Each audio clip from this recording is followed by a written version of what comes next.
Ayaw patalo ng presyo ng karning baboy na mataas na rin kahit mababa naman ang farm gate prices ayon sa isang grupo. May nananamantala umano ngayong palapit ang Pasko. Nakatutok si Bernadette Reyes.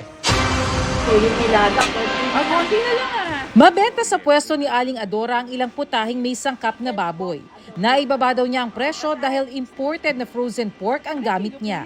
Isang order po yung mga yung mga minudo, nilaga, yung mga karne, 50 o isang order. Kung sariwa po ang gagamitin ninyo dyan na karne, magkano ho magiging presyohan nyo?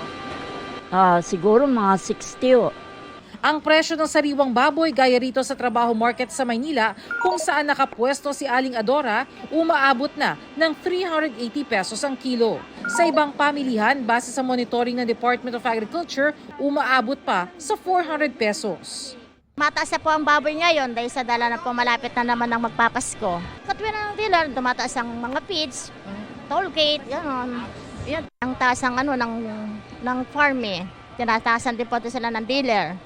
Kaya nagtataas din po kami. Pero ayon sa Pork Producers Federation of the Philippines, mababa ang farm gate price ng baboy ngayon. Kaya ang kasim, 290 hanggang 300 lang dapat ang kilo, habang hanggang 350 lang dapat ang liempo. Kung yan ay umaabot ng 400, merong problema. Merong ika nga ay nagsasamantala, it's either traders or retailers. Ayon sa ProPork, record high daw ang dami ng imported frozen pork na umaabot sa 110 million kilos. Kaya nahihirapan daw makabawi ang local hog industry mula nang tumama ang African swine fever noong 2019. Mungkahi nila, Binaba pa yung taripa. So, sana, request namin sa ating mahal na Pangulo, huwag siyang makinig sa ating mga economic managers. Kasi nadi-discourage magparami ng alagang baboy at ating magbababoy sa ating bansa. Hindi tayo makakabalik doon sa level noong 2019. dito sa Trabaho Market sa Maynila, magkatabi lang ang retailer ng sariwa at frozen na baboy pero magkalayo ang presyo. Ang liempo halimbawa na sariwa umaabot ng hanggang 380 pesos kada kilo, habang ang frozen na liempo lang 275 pesos kada kilo. Marami na rin kami suki dahil sa mura lang magbenta.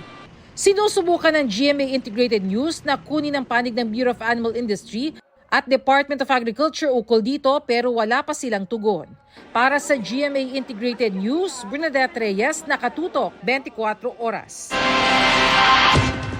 Mga kapuso, kasama nyo kami 24 oras. Mag-subscribe sa GMA Integrated News sa YouTube. Sa mga kapuso abroad, bisitahin ang GMA Pinoy TV at www.gmanews.tv.